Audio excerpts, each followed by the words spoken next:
Rodrigo Jarpa desde chico tuvo una visión particular sobre el sexo y las relaciones. Con el tiempo se transformó en psicólogo y llegó a ser doctor en sexualidad humana. En esta conversación nos metemos en el mundo del sexo.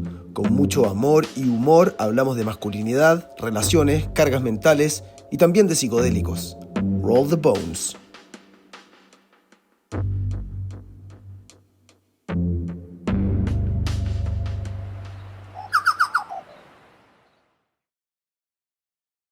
Rodrigo Jarpa, bienvenido a Roll the Bones. Muchas gracias, don Felipe. Muy formal la saludada. ¿Cómo estamos? ¿Bien y tú? Bien. Contento de tenerlo acá después de harto tiempo. Hemos estado ahí planeando esta visita hace rato. Se sabe que esto también es, esta mesa, yo la conozco, la he compartido tantas veces en haberlo sabido antes. Así es, Jarpa es de la casa aquí en Chucao Studios, así De que la casa. bienvenido nuevamente. Muchas gracias. Nada, pues un poco el contexto que le doy a los invitados a esta mesa es Roll the Bones, son historias de gente que se la ha jugado, que ha elegido caminos en la vida y que tiene algunas historias que contar, y creo que con haberlo sabido antes y con lo que nos conocemos hay harto que conversar, especialmente de la psicología, de la masculinidad, de la sexualidad, de psicodélicos. Vamos a hablar de hartas cositas, pero en el fondo a mí lo que me interesa en estas conversaciones es ir conociendo a la persona y por qué ha ido tomando los caminos que ha ido tomando en tu vida. Entonces, lo primero que me gustaría preguntarte es un poco cómo llegaste al mundo de la psicología, en tu contexto de colegio, qué fuiste viendo que te hizo pensar quiero ser psicólogo, que quizás no era algo tan común en ese momento para un hombre dentro de las carreras tradicionales. Sí, yo creo que en mi curso, no sé, el 5% debe haber sido hombre. Y yo inicialmente quería estudiar medicina. Siempre quise estudiar medicina. Me gustaba harto la biología. En el colegio, la verdad que no destaqué por mi rendimiento académico ni por nada. Entonces, obviamente que no me dio para medicina. Me acuerdo en la prueba me fue muy bien en verbal, pero lo otro, y matemática, descalculia severa. Entonces, esto es algo que de lo que no me siento orgulloso. Así que a las futuras generaciones que me estén escuchando no sigan este consejo. Fue totalmente por descarte, porque era, no sé, 17, 18 años y tenías que postular. Y era como justo antes de irte de vacaciones. Entonces era como, ya, psicología, sí, tiene biología, ya, psicología. Y después entré a psicología y primera vez en mi vida que me empezó a ir bien, relativamente bien, porque bueno, primera vez que estaba estudiando algo que me empezó a apasionar y ahí me fui metiendo y fue como que me fui enamorando en el camino, fue como teleserie turca. Un pequeño paréntesis que es bien bonito, que involuntariamente me he dado cuenta que con los invitados que he tenido a esta temporada de Roll the Bones, como que estamos armando el club de los desordenados.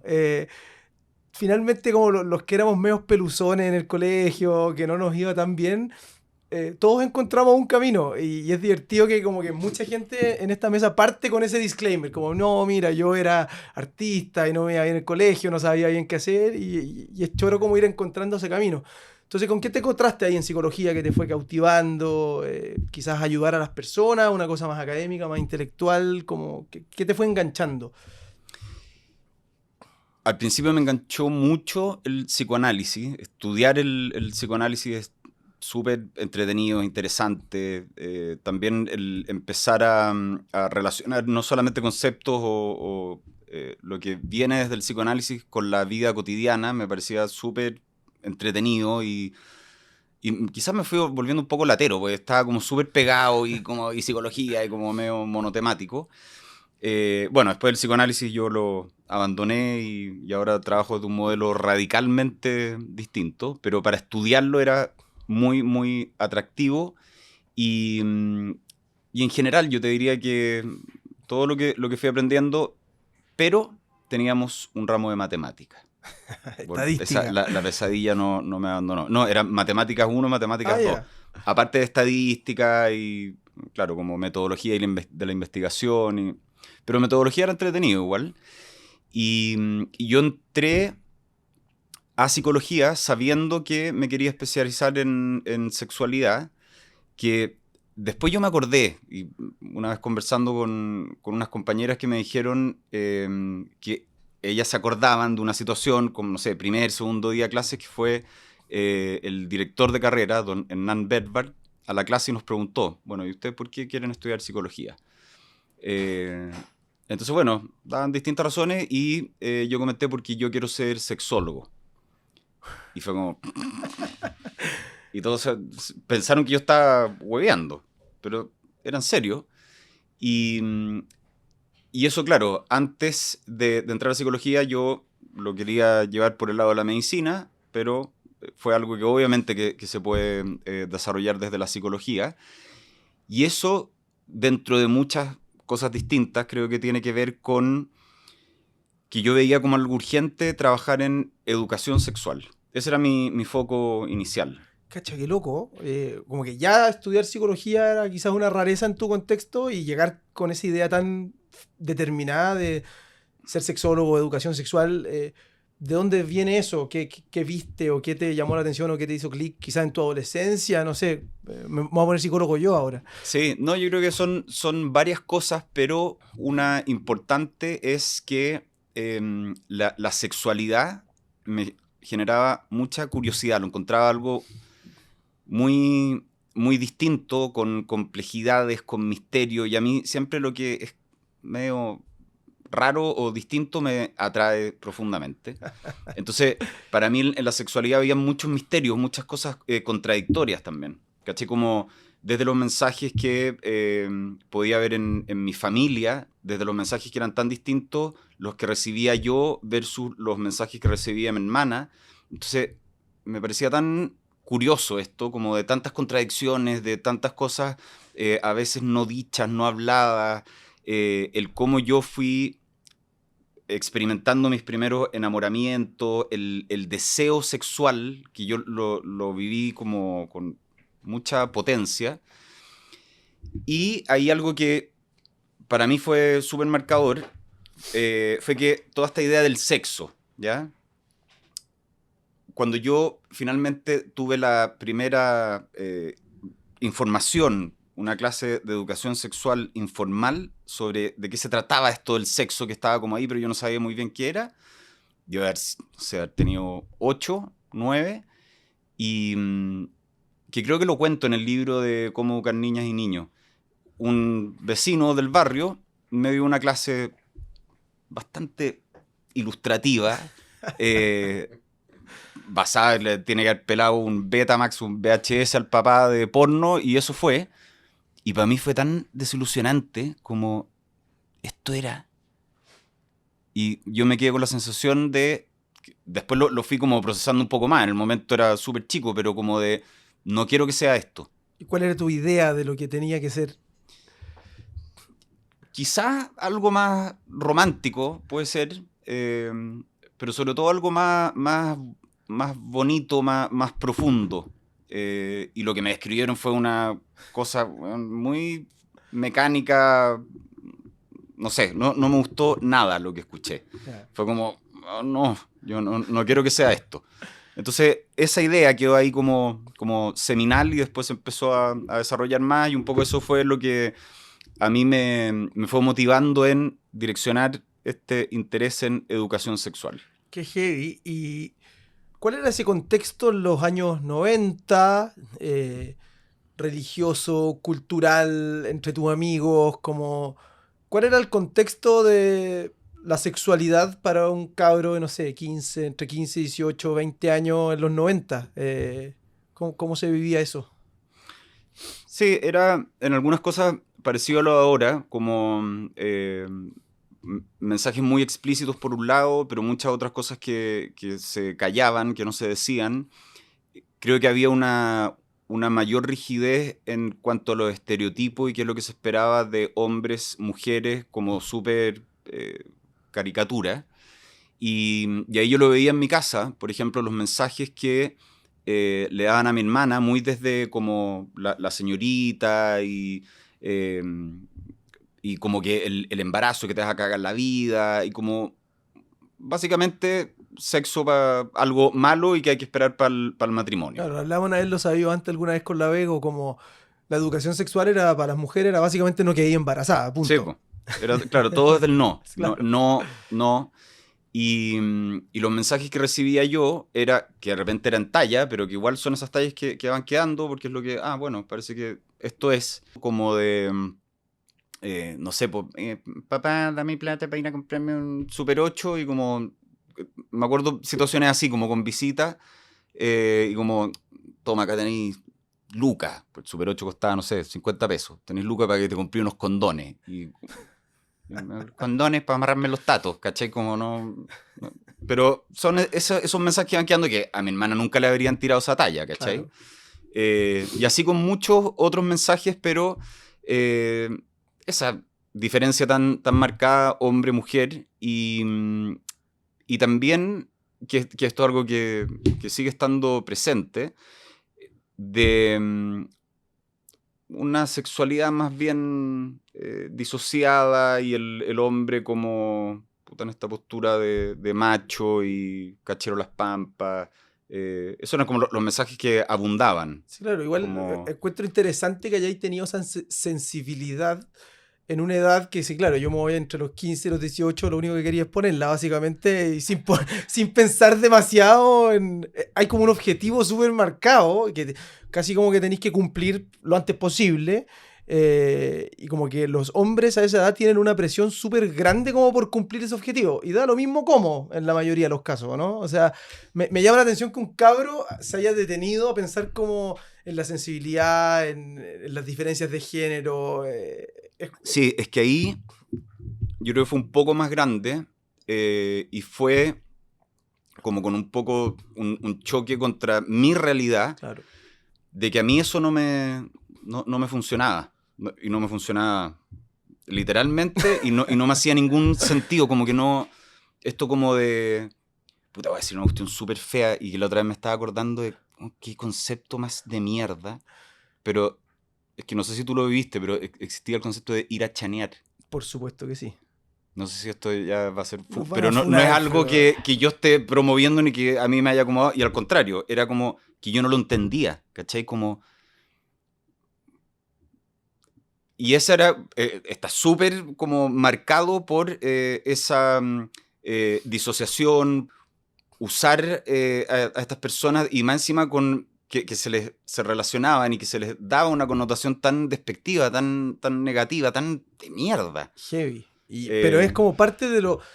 No de lo que había que hacer, pero era como parte de los objetivos que tenía que cumplir. Po. O sea, como hombre en los 90, no sé si seguirá siendo igual, probablemente no ha cambiado demasiado o ha empeorado, no sé. Ahí vamos a meternos como en las mm, nuevas generaciones, pero claro, como que si teníais 17 años y no habíais iniciado tu vida sexual, estaba en un problema, po, weón, bueno, ¿cachai? es que por eso a mí me generó un conflicto, porque yo me empecé a cuestionar como si yo tenía un problema, ¿cachai? Como, puta, pero me debería gustar ir a chanear, ¿cachai? ¿Qué concepto de mierda?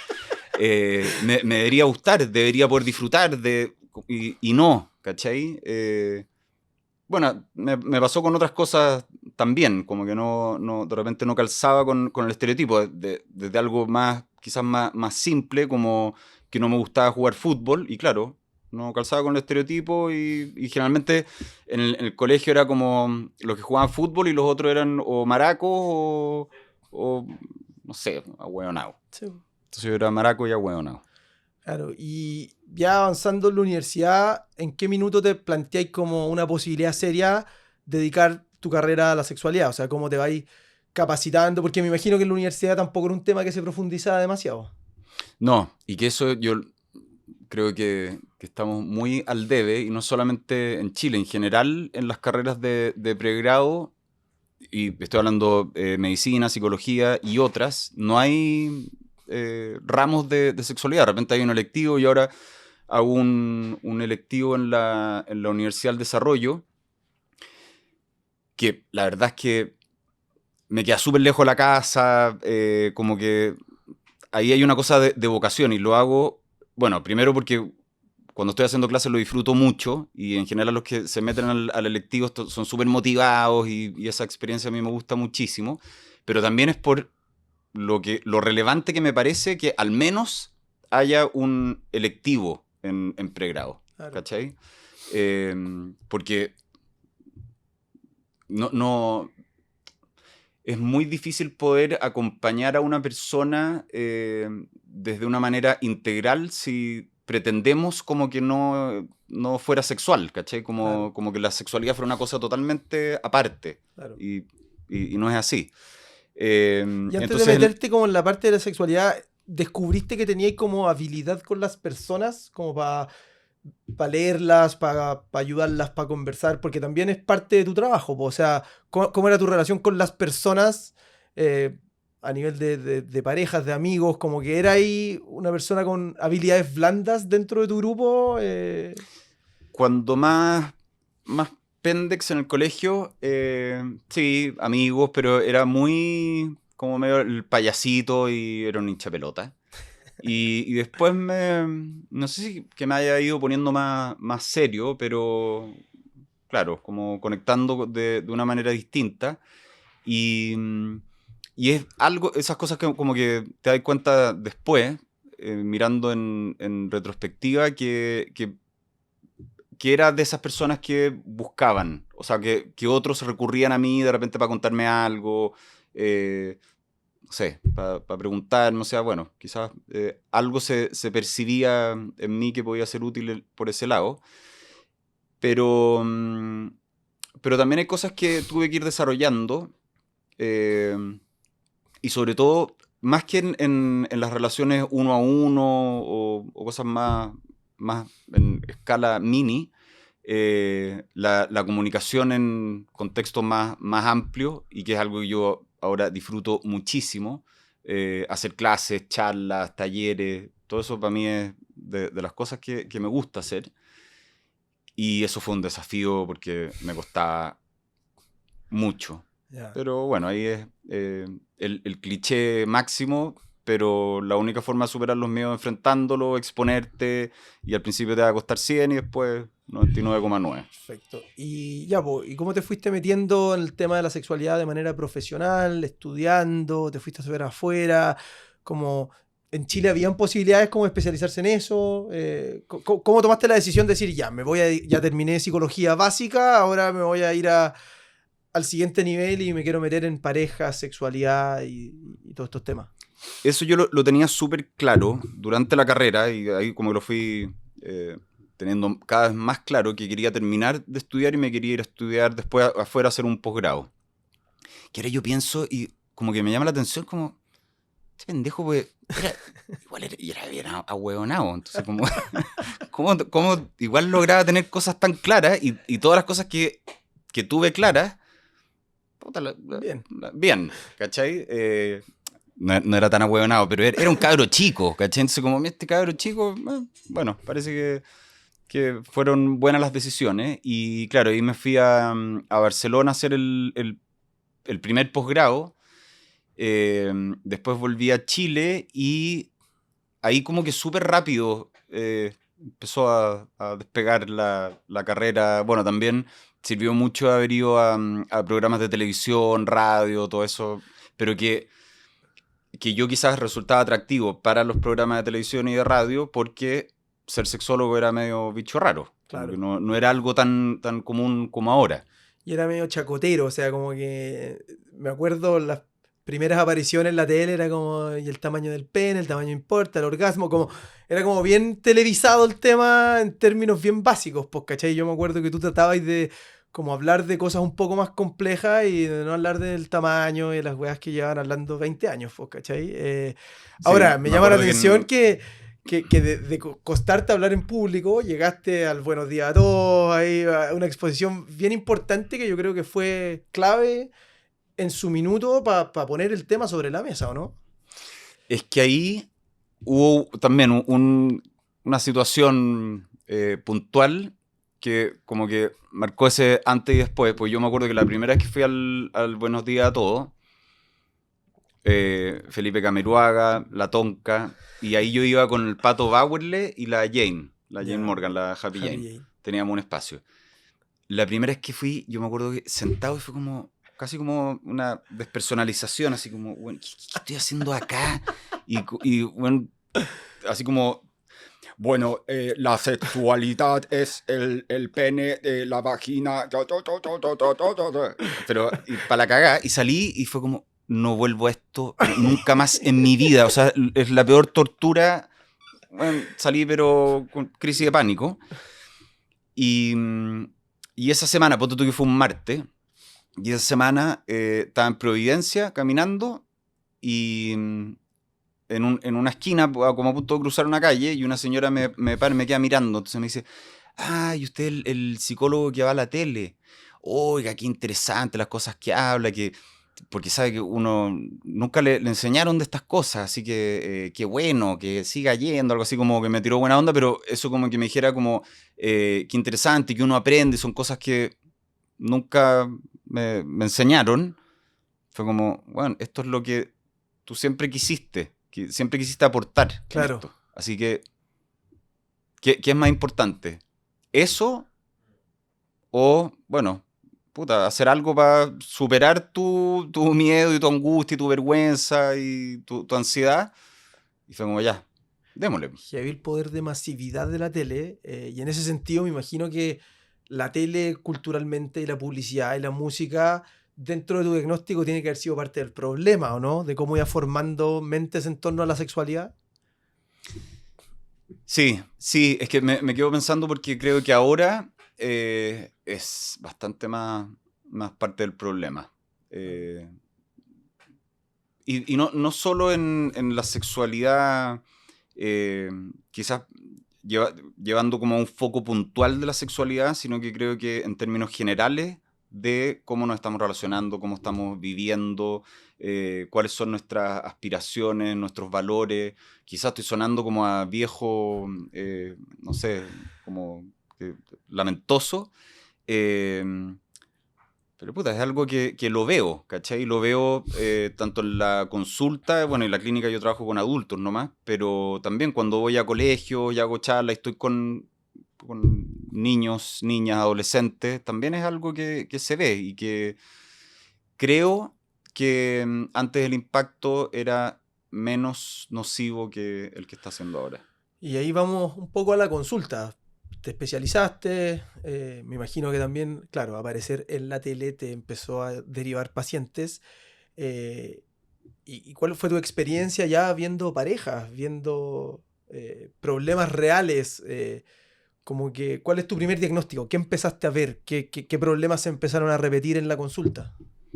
Sí, bueno, ahí también entrar a la clínica fue algo que también me fui enamorando en el camino porque, claro, yo volví de Barcelona y mi interés era empezar a hacer programas de educación sexual, meterme por ese lado, pero me topé con muchas barreras desde que, no sé, pero vas a hablar de, casi como vas a mencionar la palabra pene, condón, y yo como, sí, lo más probable es que sí.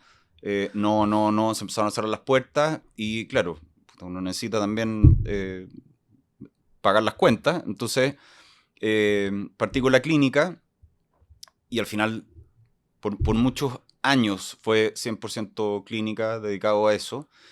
Y después ya se empezaron a abrir puertas que antes estaban cerradas en relación a la educación sexual, pero la clínica también me apasiona.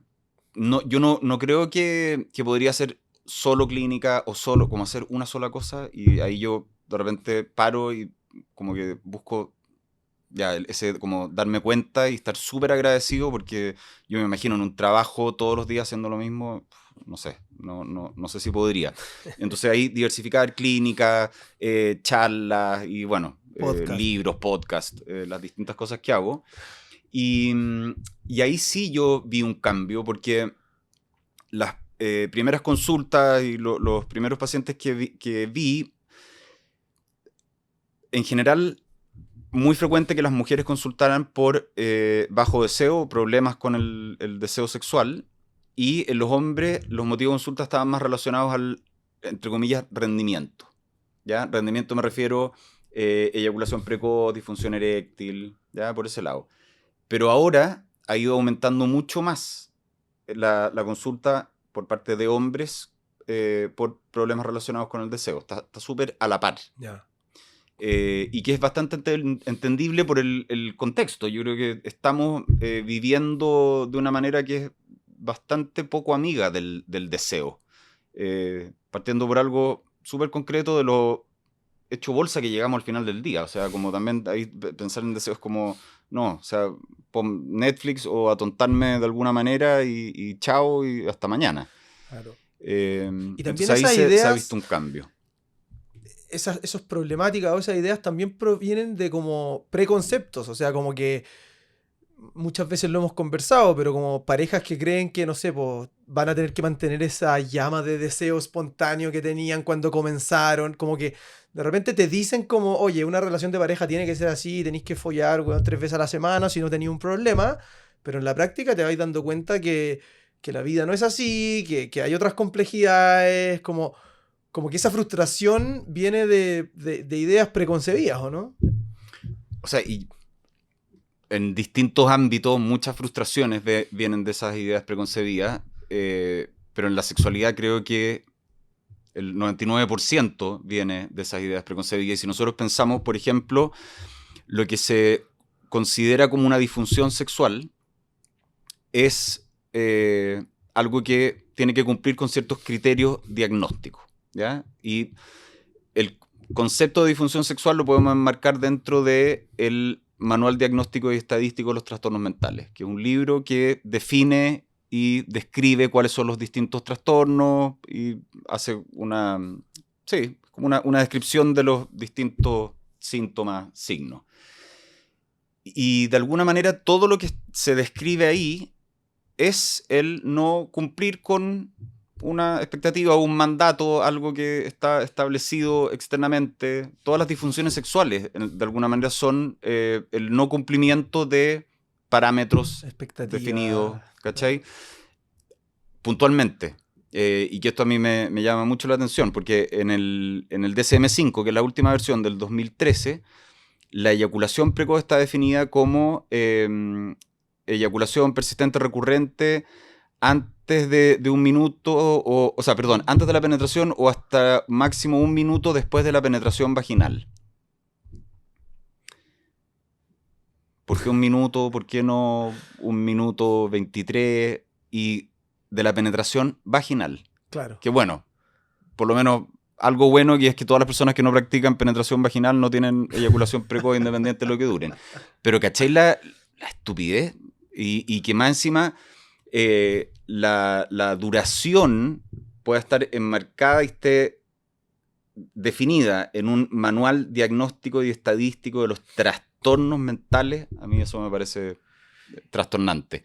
Qué heavy. Estoy pensando también como una comparación generacional. Quizás antes, nuestros papás o nuestros abuelos, el tema tenía menor importancia en la conversación, como que quizás era una cosa práctica que había que hacer nomás y punto. No digo que esté bien, pero como la liberación sexual de los últimos 20 o 30 años, lo único que ha hecho es sumarte exigencias y promedios y rendimientos y posturas, ¿o no? O sea, como que antes quizás no se pensaba tanto en el tema.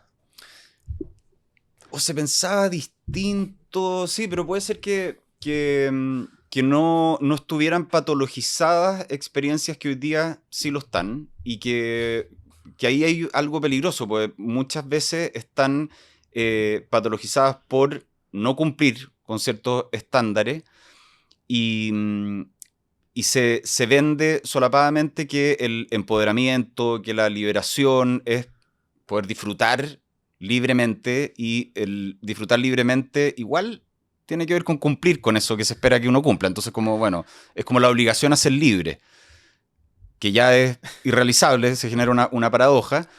Y en esa liberación, a ser libres no es lo que tú queráis. Libre es igual a, no sé, generalmente es más. Esa liberación tiene que ver con más, con follar más, con durar más, con hacer lo que quiero, cuando quiera. Comprar más, eventualmente, con experimentar más, con tener más parejas sexuales, con tener, no sé, el pene más grande, las tetas más grandes, todo más.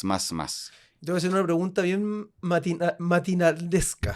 de buenos días el a todos. tamaño del pene importa, ¿no? No, pero existe tal cosa... ¿Cómo encender la llama en la pareja? Una pregunta como Jorgito Evia.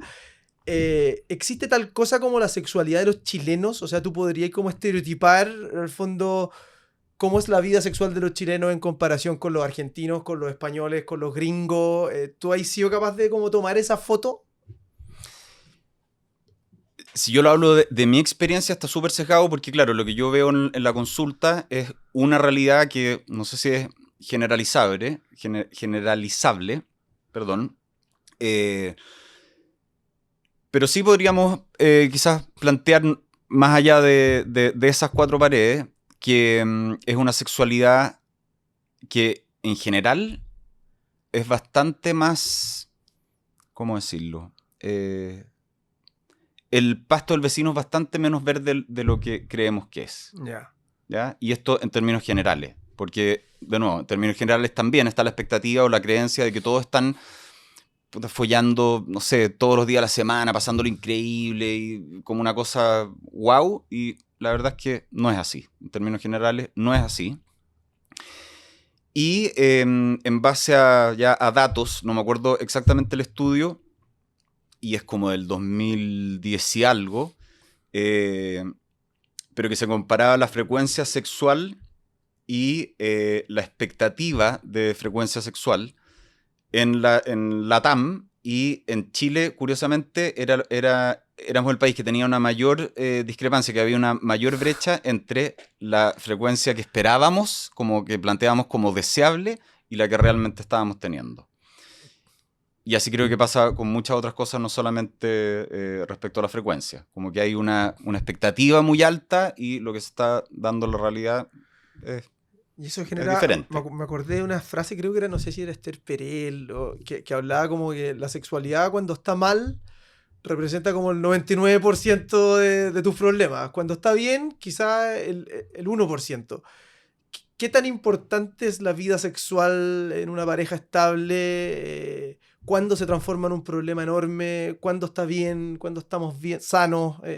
¿Cuál sería como tu receta para poder tener una vida sexual que no sea un problema? Ya, ahí te fuiste a la receta, que Ya.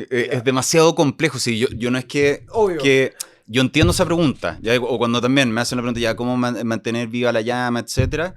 Me acordé de un meme. No, te reformulo la pregunta. ¿Cuál sería una vida sexual para ti como no problemática?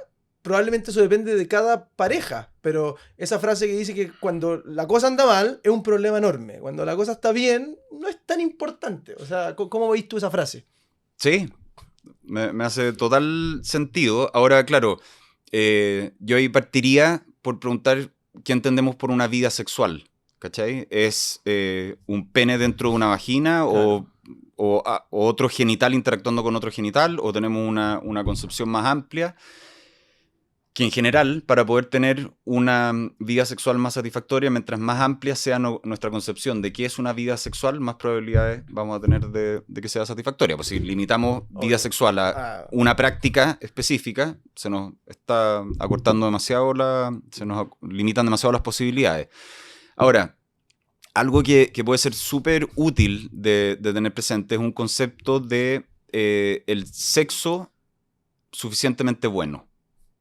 Y en ese concepto de sexo suficientemente bueno, somos flexibles y entendemos que no siempre va a ser una cosa wow, espectacular, perfecto, porque lo perfecto es enemigo de lo bueno. Y Espontánea, que, salvaje. por ejemplo, que esa es un poco la expectativa como de lo que pasa en las películas o lo que quizás pasó en nuestra relación al principio. Yeah. Y de que muchas veces van a haber encuentros sexuales que van a ser y otros que sí, piola, y que quizás algunos van a ser wow, pero sacarse esa presión de que tiene que ser siempre perfecto, y también poder ampliar la mirada de qué es una experiencia erótico-sexual, y poder también, eso también nos permite que sea algo más presente, más cotidiano, ¿cachai? Como de poder estar relacionándonos desde lo erótico en el día a día y no solamente en la cama cuando los genitales están haciendo algo concreto.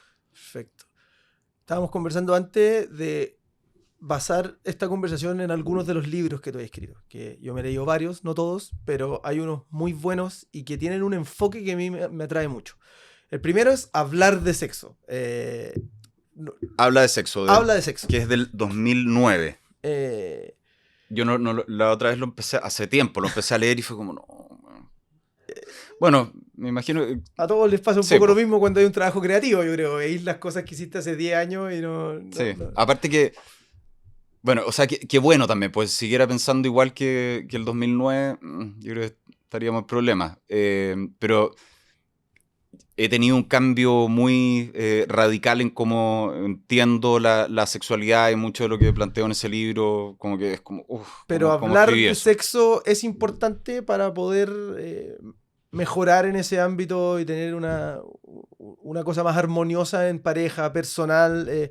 hablar de sexo en colegios, en la pareja, entre amigos. ¿Cómo veis tú esa máxima de hablar de sexo?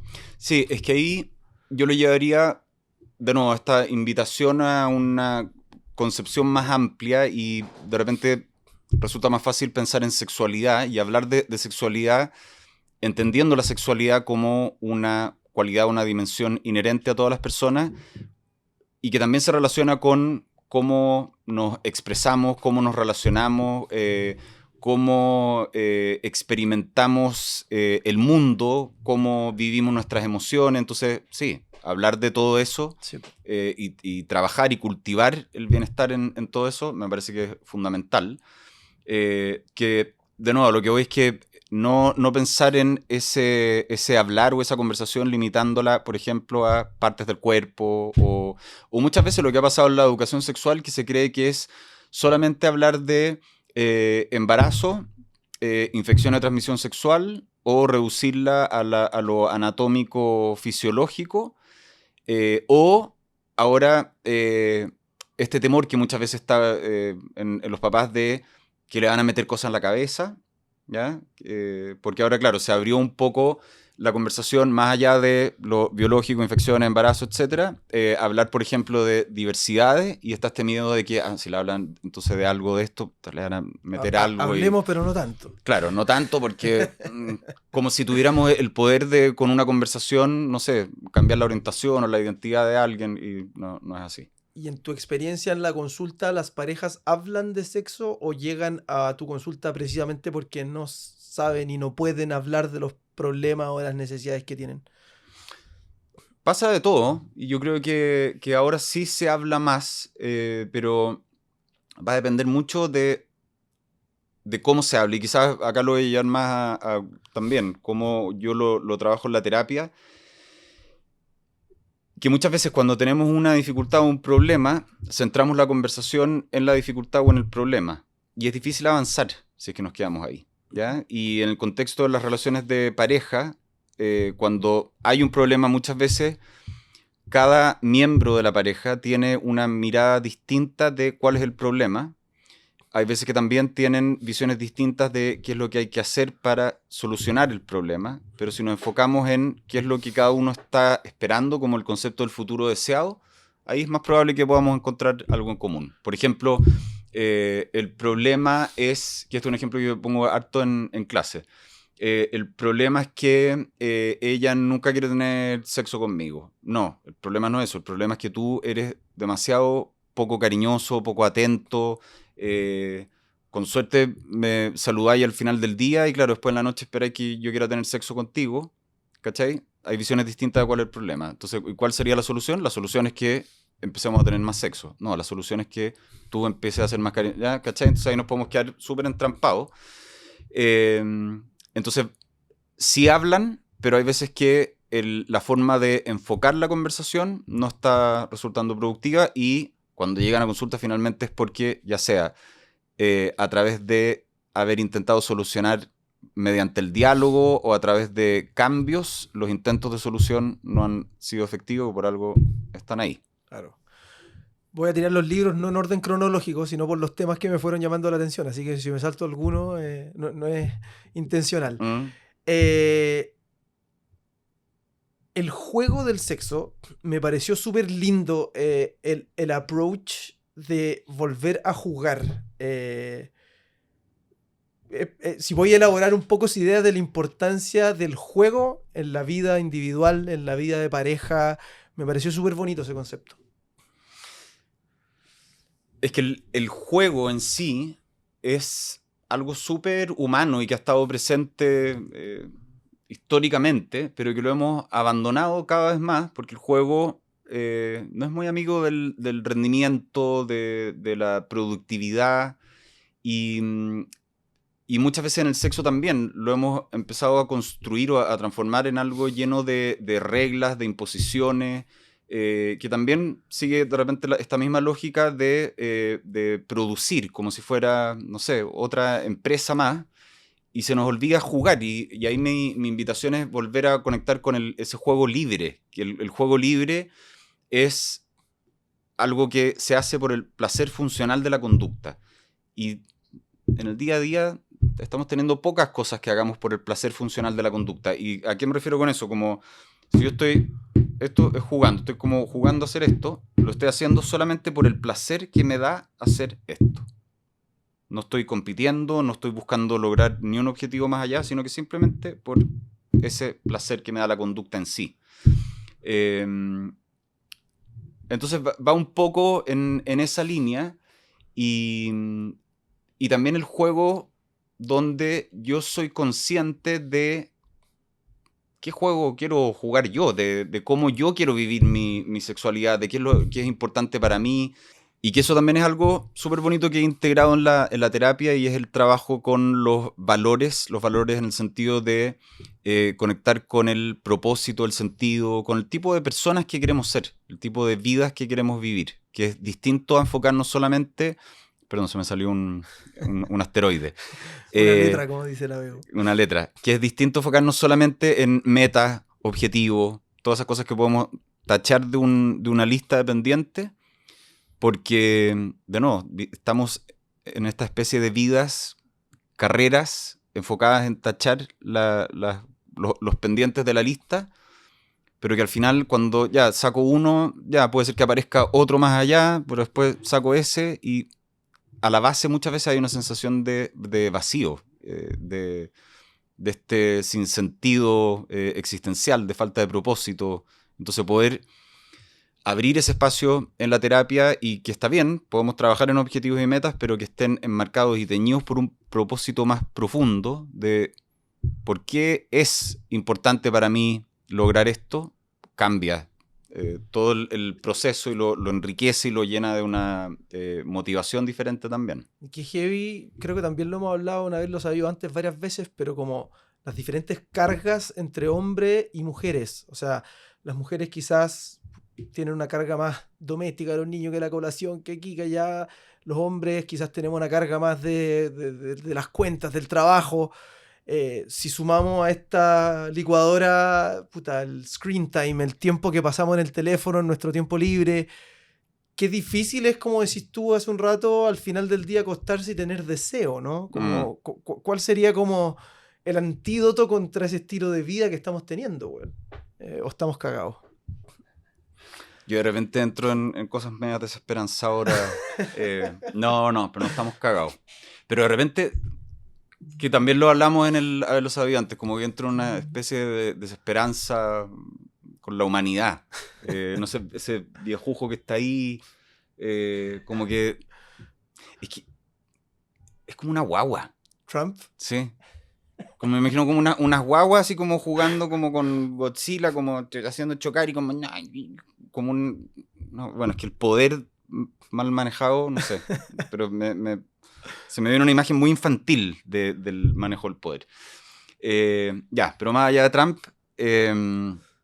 sí, es difícil y es difícil, bueno, pensando lo que decís tú, como los roles, las cargas, la mujer ahí hablaste de todos los roles, en la casa, crianza y todo esto de las tareas de control de agendamiento bajo, esas cosas que tiene que hacer todos los días, pues si tiene hijos y van al colegio, todos los días tiene que llevar colación el cabro chico, entonces no tiene la libertad de dejarlo para el fin de semana y eso genera mucho estrés. Junto con que muchas veces también trabajan fuera de la casa, bueno, y todo el concepto de carga mental, etc. Y algo que está presente tanto en hombres como en mujeres y que genera una experiencia basal, como muchas veces un poco invisible, porque es bien omnipresente, de mucho estrés, de alerta, y es en base a algo súper concreto, que es, ¿voy a poder llegar a fin de mes o no? Hay personas que de frentón saben que este mes no les va a alcanzar, y muchos otros que están ahí como con esa presión y que te genera una angustia súper importante, pues está ahí poniendo necesidades básicas de seguridad en eso, ¿cachai? Entonces vivir en ese estado de alerta constante también, o sea, deseo las pelotas, junto con otras cosas que se puedan ver afectadas. Y en tu experiencia, ¿qué cosas se pueden hacer como para poder mitigar un poco ese estrés o buscar espacios como, claro, no, sí, vamos a tener una cita a la semana, pero al final igual te come la máquina? O sea, como terapeuta, ¿qué podís aconsejar tú como resguardar ciertos espacios de intimidad? Como Mire, yo le aconsejo a el la doctor dama Kuma. colocarse una lencería más bien erótica. Mira, es que es interesante, yo hago ya el juego de la Sí. lencería erótica, pues, de nuevo, para mostrar que hay cosas estructurales en el contexto, en la forma en cómo estamos viviendo, que nos están afectando profundamente y que, claro, con una solución así como de primer orden, es poco probable que al menos podamos generar un cambio sostenible, ¿ya? Ahora, de nuevo, yo siempre digo, si le sirve la lencería erótica y comerse las machas como con las... así... Está todo bien. Pero también quizás eso cae dentro de la categoría del juego. O sea, como uno se Sí. reserva una hora a la semana para jugar tenis, weón, quizás Sí. te podéis reservar una hora a la semana para jugar a lo que queráis jugar. Pero jugar, weón, ¿no? Eso, ponte tú, a mí me parece básico, ¿ya? Porque si no tenemos tiempo y espacio, no tenemos nada. Entonces, buscar esos tiempos y esos espacios. Y si hay que programarlo, bueno, programarlo, pues si nos quedamos esperando a que de repente se alineen los astros y podamos tener ese tiempo y ese espacio, no necesariamente pensando en un objetivo o algo específico, en que ese tiempo y ese espacio obligatoriamente tenemos que tener sexo o tenemos que hacer X, sino que generar como el recipiente en el que pueda surgir algo. Y que dentro de eso que puede surgir, eventualmente sí, podría ser que estemos sexualmente juntos. Pero necesitamos tener esa materia prima. Y creo que ser conscientes también del contexto macro, del contexto mayor, buscar en nosotros, quizás ahí yendo a lo más micro, buscar en nosotros qué es lo que nos ha servido en el pasado, por ejemplo. Podemos recurrir a nuestra propia experiencia. No es necesario ir a buscar afuera siempre. ¿Qué es lo que ha sido útil? ¿Qué es lo que hemos estado haciendo en momentos en que quizás hemos estado disfrutando más sexualmente? Y bueno, si algo funciona, hacer más de lo mismo. Si no funciona, hacer algo diferente. Hablamos de las pantallas y ahí pasamos a otro libro y que es un tema que particularmente me tiene bien cagado. No sé si viste la serie Adolescence. Es que me quedo dormido. Me quedo dormido. Pero hay un tema enorme ahí con los niños y la futura generación. Nosotros fuimos la primera generación que se digitalizó y que tuvo redes sociales. Quizás nos llegó un poco más grande a nosotros. Estos cabros nacieron con un iPhone. Entonces, a raíz de esa serie, y lo conecto con el libro que tú escribiste, que me puedo equivocar en el nombre exacto, pero es Cómo educar a hijos sexualmente inteligentes. No. Pero por ahí. Vamos a dejar la entrevista hasta acá, que está muy poco preparado. No, ¿cómo educar niñas y niños sexualmente inteligentes? Casi. ¿Cuál es tu visión del desafío que tenemos como padres de educar niños sexualmente inteligentes en el futuro con redes sociales, con filtros, con todas esas cosas de por medio? El desafío es desafiante. Y bueno, es que ahí yo creo que me extendería muchísimo, pero... Daba un capítulo. Sí, da un capítulo y más. Pero sí, si puedo aportar en algo súper concreto, en niños, niñas, preadolescentes, adolescentes, esperar que el control del uso de pantallas venga de ellos, olvídenlo. ¿Ya? Eso no es... bueno, quizás alguien me pueda decir, sí, yo le digo a mi hijo que se meta solamente 17 segundos y a los 17 minutos y ahí a los 17 minutos apaga el teléfono, me lo lleva. Ya, puede ser, pero en términos generales y lo más probable es que esa autorregulación sea imposible. Por el estímulo mismo. ¿Ya? Si también veámoslo nosotros uno, como uno es adultos. imposible. Sí, po. Yo crío hijos chicos y varias veces al día me veo con la weá en la cara y mi hijo lleva 3 minutos diciéndome papá, papá, papá. O sea, Sí. es un tremendo desafío. Ya, y eso también es súper importante en términos generales y también ahí lo relaciono con la educación sexual. Cuando de repente me preguntan, ya, pero ¿a qué edad hay que hablarles como si fuera una sola conversación? Son muchas conversaciones y muchas veces más importante que esas conversaciones es lo que ellos ven, ¿ya? Y que puede sonar muy cliché, pero es tremendamente cierto. Lo que nosotros hacemos habla mucho más fuerte que lo que decimos. Entonces, claro, yo de repente tengo ese ojo como que si estoy echado en la cama metido en el teléfono y llegan los niños, puta, lo dejo al lado, ¿cachai? Porque si después yo le voy a estar diciendo como, oye, salen en las pantallas y cada vez que llegan y están mirando, no sé. Pero qué chingados. Y también porque, bueno, si vienen y quieren conectar conmigo, yo no puedo conectar si estoy metido en el teléfono. Entonces, hacer eso también es parte de esa como materia prima, lo que yo decía del tiempo y el espacio. Tiempo, espacio, presencia. Claro. Lo básico. Y al final, sin entrar en el acrónimo del libro y en el detalle, yo creo que criar hijos sexualmente inteligentes se resume al respeto a los demás, a sí mismos. ¿Cómo veis tú la falta de eso en las generaciones actuales, en nosotros? ¿Nos estamos respetando? ¿Estamos conversando? ¿Qué tan importante es el respeto en una vida sexual y en una vida humana saludable en el fondo? Sí, bueno, ahí yo hablo harto de el respeto, la responsabilidad, la reempatía, de las 3 R. Y en el fondo son valores que a mí me parecen fundamentales en la vida sexual, de nuevo en esta concepción más amplia de lo que es la sexualidad.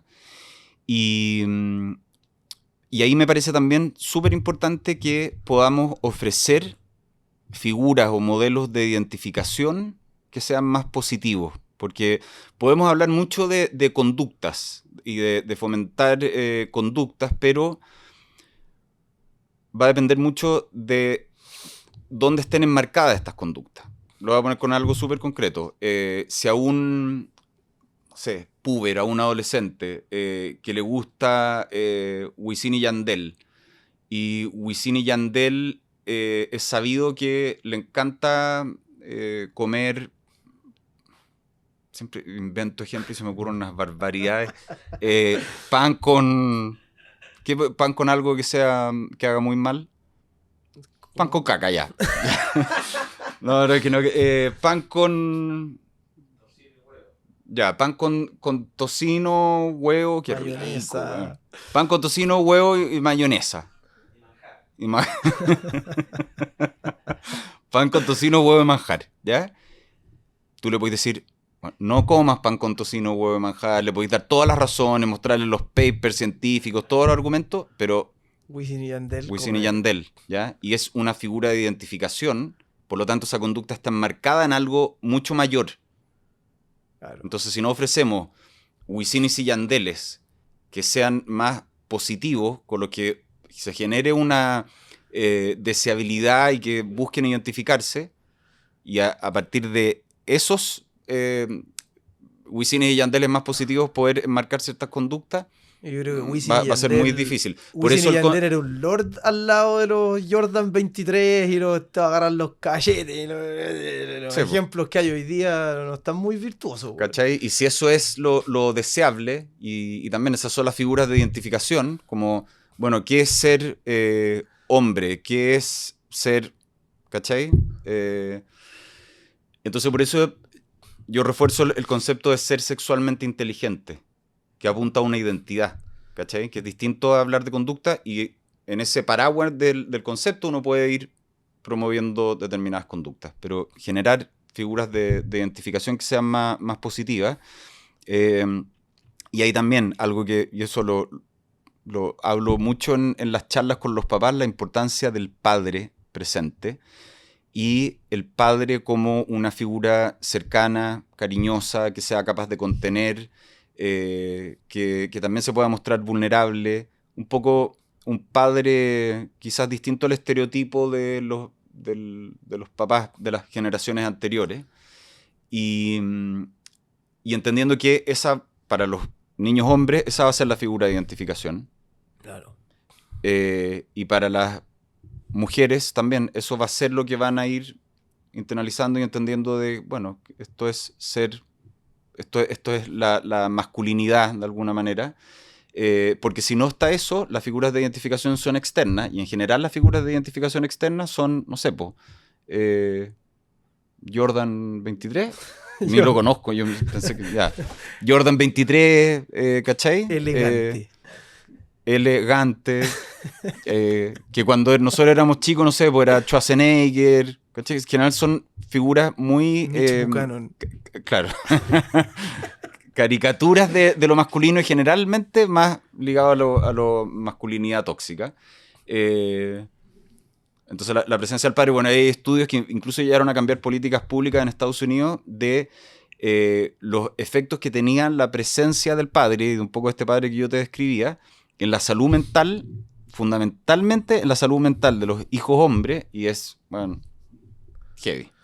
No, el tema de adolescencia da para un capítulo completo, así que podemos evaluarlo por una nueva oportunidad y hablar exclusivamente de eso porque es un temazo. Y hay un nuevo libro que a mí me ha sorprendido bastante el tema, que probablemente también daría para otro capítulo, que tampoco lo descarto. Para otros varios. Otros varios, pero me gustaría entrar superficialmente en el tema de los psicodélicos.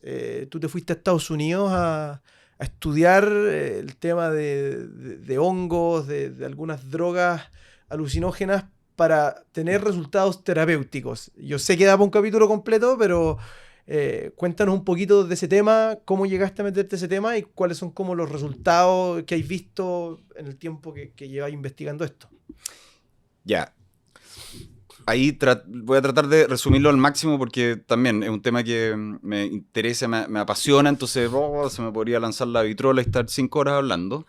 Pero en términos súper concretos, está habiendo lo que se conoce como el renacimiento psicodélico, ¿ya? Y se están volviendo a estudiar sustancias que se estudiaron y que hubo muchos avances y que se vio que tenían muchos beneficios terapéuticos, pero que por distintos motivos se prohibió todo eso, se frenó.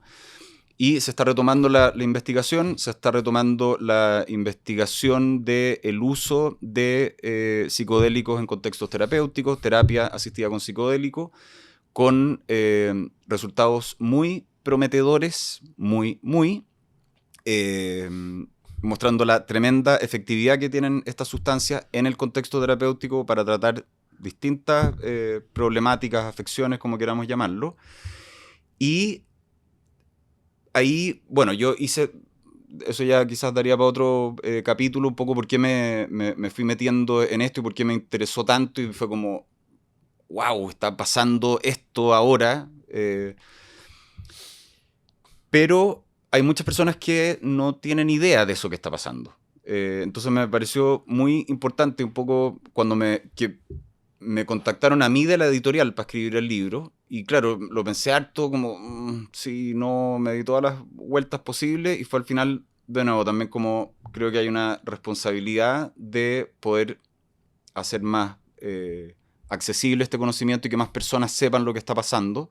Porque incluso colegas o profesionales de la salud mental tampoco saben, y cuando yo les comenté, cuando, no sé, me fui a hacer la certificación en Estados Unidos, me miraban así como antes me miraban en la universidad como sexólogo, el buen bicho raro, ahora es ya jarpa, así que ya bueno, terminaste de rayarte. Pero es simplemente por falta de conocimiento y formación, entonces eso es en parte lo que abordo en el libro, y muchas otras cosas más, pues también me voy como en un poco un viaje por la mente, por la conciencia, por cómo también podemos potenciar estados más expandidos de conciencia sin necesariamente tener que recurrir a sustancias. Va por ahí. Y, de nuevo, muy en resumen, el tremendo potencial que tienen estas sustancias, el tremendo potencial que tiene la terapia asistida con psicodélicos y cómo puede ser útil para distintas problemáticas, tiene que ver con que, dentro de otras cosas, son un bombazo de flexibilidad psicológica. Y si uno ve la gran mayoría de nuestros problemas, y cuando ya pensamos más que problemas o dificultades, cuando ya estamos hablando propiamente de un trastorno de salud mental, tiene que ver con rigidez. Con rigidez en cómo vemos el mundo, cómo nos vemos a nosotros, rigidez de nuestras creencias limitantes, rigidez de nuestros intentos de solución que no están resultando efectivos, rigidez de la concepción que tengo de mí mismo y de quién es el otro, y una rigidez también en marcar una diferencia tremenda entre yo y el resto, cuando pareciera que estamos mucho más conectados de lo que parece. Entonces, poder romper todas esas rigideces, abrir un espacio de flexibilidad, de neuroplasticidad también, porque no es solamente que se genere esta experiencia donde se potencia la flexibilidad, sino que también queda abierto a ir moldeando y generando cambio.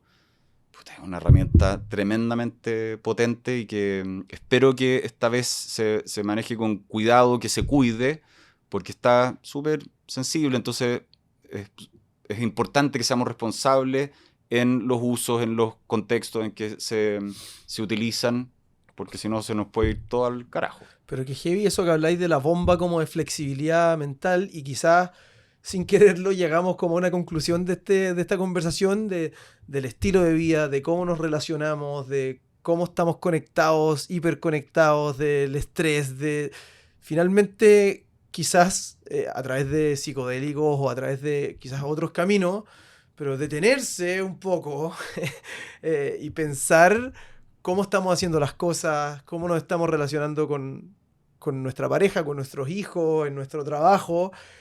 Claro, en este caso quizás una bomba de psicodélicos te ayuda a bajar esas barreras, pero eso es lo que nos falta, tiempo, perspectiva, pensar un poco en nosotros y en los demás, ¿o no? O sea, bueno, y ahí relaciona lo que tú decís con entender esto como estados expansivos de conciencia, y que de nuevo se pueden lograr de distintas maneras, no solamente con sustancias, y que nos permiten justamente poder ese como detenernos, darnos cuenta, porque es como que estuviéramos viviendo así, ¿cachai? piloto automático.